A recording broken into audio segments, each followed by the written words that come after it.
YouTube ವೀಕ್ಷಕರೆಲ್ಲರಿಗೂ ಜೈ ಶ್ರೀನಿವಾಸನ್ ಗುರೂಜಿಯರ ಹೃದಯಪೂರ್ವಕವಾದ ನಮಸ್ಕಾರಗಳು. ವೀಕ್ಷಕರೇ, ತಮ್ಮೆಲ್ಲರಿಗೂ ಕಾಲನಿರ್ಣಯ ಕಾರ್ಯಕ್ರಮಕ್ಕೆ ಸ್ವಾಗತ ಸುಸ್ವಾಗತ.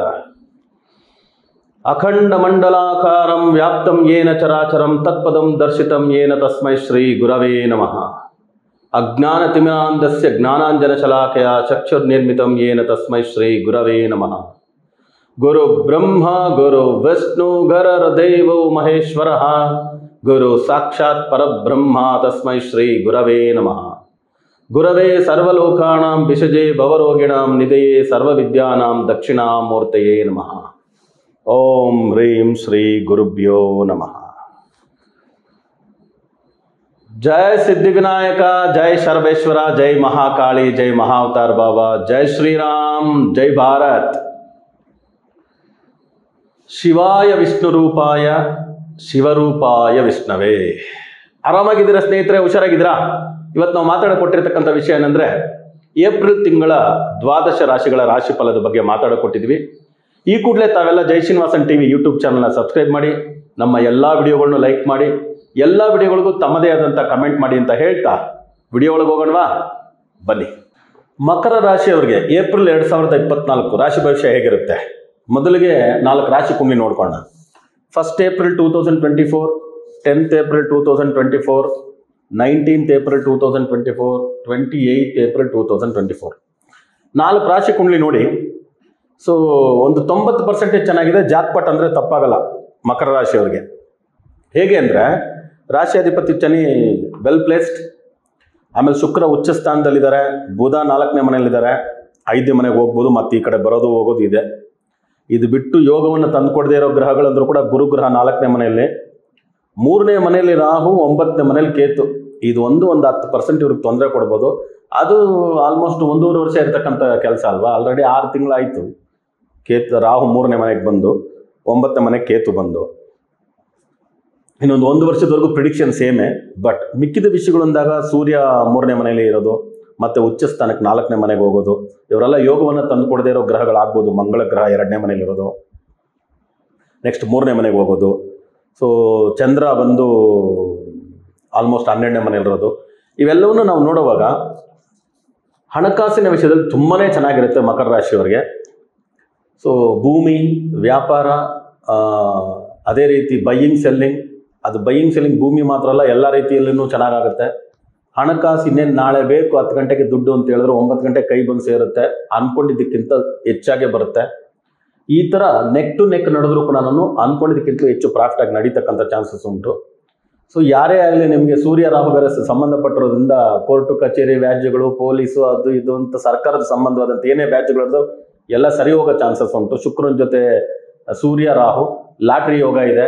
ಅದರಿಂದ ಈ ಏರ್ಪೋರ್ಟ್ಸಲ್ಲಿ ಅಲ್ಲಿ ಇಲ್ಲಿ ಕಾರೆಲ್ಲ ಪ್ರೈಸಸ್ ಆಗಿಟ್ಟಿರ್ತಾರೆ. ಜಸ್ಟ್ 10,000 ರೂಪಾಯಿ ಟಿಕೆಟ್ ಅಂತಾರೆ, ನೋಡಿದ್ರೆ 1 ಕೋಟಿ ರೂಪಾಯಿ ಕಾರ್ ಇಟ್ಟಿರ್ತಾರೆ ಪ್ರೈಸ್ಗೆ. ಆ ಥರದ್ದೆಲ್ಲ ಬರ್ಬೋದು. ವಾಹನ ಕೊಂಡ್ಕೊಳ್ಳೋ ಯೋಗ ಇದೆ, ಭೂಮಿ ಕೊಂಡ್ಕೊಳ್ಳೋ ಯೋಗ ಇದೆ, ಮನೆ ಕಟ್ಕೊಳ್ಳೋ ಯೋಗ ಇದೆ, ಕಟ್ಟಿರೋ ಮನೆ ಕೊಂಡ್ಕೊಳ್ಳೋ ಯೋಗ ಇದೆ. ಸೊ ಅಕ್ರಾಸ್ ದ ಸಿ ಯಾರ್ಯಾರು ಕೆಲಸ ಮಾಡ್ತಿರ್ತಾರೆ ಅವ್ರಿಗೆ ಒಳ್ಳೇದಾಗುತ್ತೆ. ವೀಸಾಗೋಸ್ಕರ ಎದುರು ನೋಡ್ತಿರ್ತಕ್ಕಂಥವ್ರಿಗೆ ಥ್ರೂ ಆಗ್ಬೋದು. ತುಂಬ ಕಾಲದಿಂದ ಇರ್ತಕ್ಕಂಥವ್ರಿಗೆ ಸಿಟಿಜನ್ಶಿಪ್ ಅಂತ ಹೇಳ್ತಾರಲ್ಲ, ಆ ಥರದ್ದೆಲ್ಲ ಆಗ್ಬೋದು, ವೀಸಾಗಳು ಸಿಗ್ಬೋದು. ಸೊ ಇವೆಲ್ಲ ಹೊರದೇಶದಲ್ಲಿ ಕೆಲಸ ಮಾಡ್ತಿರ್ತಕ್ಕಂಥವ್ರಿಗೆ ಆಗುತ್ತೆ. ಹೊರದೇಶಕ್ಕೆ ಹೋಗ್ಬೇಕು ಅನ್ನೋರ್ಗೆ ಒಳ್ಳೇದಾಗುತ್ತೆ. ಸೊ ಮದುವೆಗೋಸ್ಕರ ಎದುರು ನೋಡ್ತಿರ್ತಕ್ಕಂಥವ್ರಿಗೆ ಒಳ್ಳೆ ಸಂಬಂಧಗಳಿದೆ. ಸಂತಾನಕ್ಕೋಸ್ಕರ ಎದುರು ನೋಡ್ತಿರ್ತಕ್ಕಂಥವ್ರಿಗೆ ಒಳ್ಳೇದಾಗುತ್ತೆ. ಆಲ್ಮೋಸ್ಟ್ 90% ಅನ್ನೋದು ತುಂಬ ಒಳ್ಳೆ ಪರ್ಸೆಂಟೇಜ್. ಸೊ ಎಲ್ಲ ಕ್ಯಾಟಗರಿ ಪೀಪಲ್, ಓದ್ತಿರ್ತಕ್ಕಂಥವ್ರಿಂದ ಹಿಡಿದು ವಿದ್ಯಾರ್ಥಿಗಳಿಂದ ಹಿಡಿದು ಕೆರಿಯರ್ಗೋಸ್ಕರ ಎದುರು ನೋಡ್ತಿರ್ತಕ್ಕಂಥವ್ರವರೆಗೂ, ಅದೇ ರೀತಿ ಸ್ವಂತ ವ್ಯಾಪಾರ ಮಾಡ್ತಿರ್ತಕ್ಕಂಥವ್ರಿಗೆ, ಸರ್ಕಾರದಲ್ಲಿ ಕೆಲಸ ಮಾಡ್ತಿರ್ತಕ್ಕಂಥವ್ರಿಗೆ ಎಲ್ಲರಿಗೂ ಕೂಡ ಒಳ್ಳೆಯದಾಗ್ತಕ್ಕಂಥ ಸಂದರ್ಭ. ಸೊ ಅದರಿಂದ ಈ ತಿಂಗಳಿನಲ್ಲಿ ನೀವು ಇಂಪಾಸಿಬಲ್ ಕೆಲಸ ಅಂತ ಬಿಟ್ಬಿಟ್ಟಿರ್ತಕ್ಕಂಥದ್ದು ಯಾವ್ದಾರ ಲಿಸ್ಟ್ ಔಟ್ ನಿಮ್ಮ ಹತ್ರ ಇದ್ದರೂ ಹುಡುಕಿ ಆ ಇಂಪಾಸಿಬಲ್ ಥಿಂಗ್ಸ್ನೆಲ್ಲ ಈ ತಿಂಗಳು ಪ್ರಾರಂಭಿಸಿ ನೋಡಿ, ಪಾಸಿಬಲ್ ಆಗಿಬಿಡುತ್ತೆ. ಸೊ ಅದರಿಂದ ತುಂಬ ಪಾಸಿಟಿವ್ ಆದಂಥ ಸಮಯ. ಒಂದು 10% ಪ್ರಾಬ್ಲಮಲ್ಲಿ ಸೂರ್ಯನ ಜೊತೆ ರಾಹು, ಆಮೇಲೆ ಚಂದ್ರನಿಗೆ 4ನೇ ಮನೆಯಲ್ಲಿ ರಾಹು, ಕೇತು 9ನೇ ಮನೆಯಲ್ಲಿ, ಆಮೇಲೆ ಕುಜನಿಗೆ 2ನೇ ಮನೆಯಲ್ಲಿ ರಾಹು ಬರುತ್ತೆ. ಮತ್ತೆ ಕುಜ ಕೂಡ ರಾಹು ಜೊತೆ ಸೇರ್ಕೊಂಡ್ಬಿಡ್ತಾನೆ ಮಂತ್ ಎಂಡಲ್ಲಿ.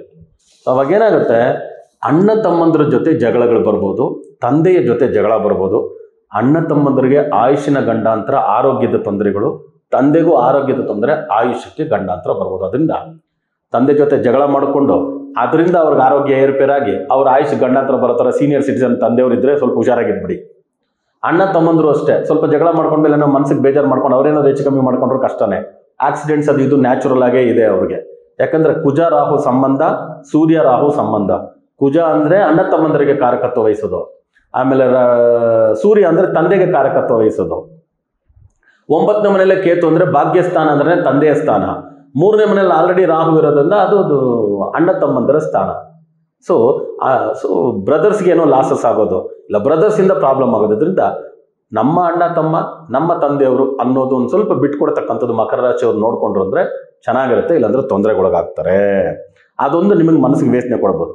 ಮೆಡಿಕಲ್ ಎಕ್ಸ್ಪೆನ್ಸ್ ಈ ತಿಂಗಳು ನಿಮಗಿದೆ, ನಿಮ್ಮಿಂದನೂ ಮೆಡಿಕಲ್ ಎಕ್ಸ್ಪೆನ್ಸ್ ಖರ್ಚು ಬರ್ಬೋದು. ಅಣ್ಣ ತಮ್ಮಂದರಿಂದ ತಂದೆಗೆ ಇವ್ರಿಗೆಲ್ಲ ಏನಾದರೂ ಖರ್ಚು ಮಾಡಿದ್ವಿ ಅಂತ ಬರ್ಬೋದು. ಅಷ್ಟು ಖರ್ಚು ಮಾಡಿದ್ರು ಅವ್ರ ಆರೋಗ್ಯ ಸುಧಾರಿಸುತ್ತೋ ಇಲ್ವೋ ಅನ್ನೋ ರೀತಿ ಎಲ್ಲ ತೊಂದರೆ ಬಂದಾಗ ಸ್ವಲ್ಪ ವೇದನೆಗಳು ಆಗ್ಬೋದು, ಇದರಿಂದ ಸ್ವಲ್ಪ ತೊಂದರೆ ಆಗ್ಬೋದು. ಕಾಮನ್ ಆಗಿ ದಪ್ಪ ಇರತಕ್ಕಂಥ ಮಕರ ರಾಶಿಯವರಿಗೆ ಆರೋಗ್ಯದ ಸಮಸ್ಯೆಗಳು, ಉಬ್ಬಸ, ವೀಸಿಂಗ್, ಈ ಅಲರ್ಜಿ, ಬ್ರಾಂಕಟೈಸು, ಕೆಮ್ಮು, ಗಂಟ್ಲದ ಸಂಬಂಧವಾದಂಥ ಪ್ರಾಬ್ಲಮ್ಸ್ ಮಕರ ರಾಶಿಯವರಿಗೆ ಹೆಚ್ಚು ಬರ್ತಕ್ಕಂಥ ಸಾಧ್ಯತೆ ಉಂಟು. ತಲೆನೋವು ಬರ್ಬೋದು. ಅದರಿಂದ ಈ ಮೈಗ್ರೇನ್ ಅದು ಇದು ಯಾರಾದರೂ ಇದ್ರು ಅಂದರೆ ಆ ಥರದ್ದೆಲ್ಲ ಸಿಂಪ್ಟಮ್ಸ್ ಇದೆ. ಆಲ್ರೆಡಿ ನಿಮಗೆ ಲಂಗ್ಸ್ ರಿಲೇಟೆಡ್ ಏನಾದರೂ ಸ್ವಲ್ಪ ಬ್ರಾಂಕೈಟಿಸ್ ಅದು ಇದು ಇದೆ, ಇಲ್ಲ ಆಸ್ತಮಾ ಇದೆ, ಆಮೇಲೆ ಥ್ರೋಟ್ ರಿಲೇಟೆಡ್ ಅಲ್ಲಿ ಏನಾದರೂ ಪೇನ್ಸ್ ಇದೆ, ಇದೆಲ್ಲ ಸ್ವಲ್ಪ ಈ ಥೈರಾಯ್ಡ್ ಅದು ಸ್ವಲ್ಪ ಸಿಂಪ್ಟಮ್ಸ್ ಇತ್ತು ಅಂತ ಇಟ್ಕೊಳ್ಳಿ. ನೀವೆಲ್ಲ ಸ್ವಲ್ಪ ಹುಷಾರಾಗಿ ಮೆಡಿಕೇಶನ್ ಅಂಡರ್ ಇರ್ತಕ್ಕಂಥದ್ದು ಉತ್ತಮ. ಆಮೇಲೆ ಡಯಟ್ ಸ್ವಲ್ಪ ಚೆನ್ನಾಗಿ ಫಾಲೋ ಮಾಡಬೇಕು.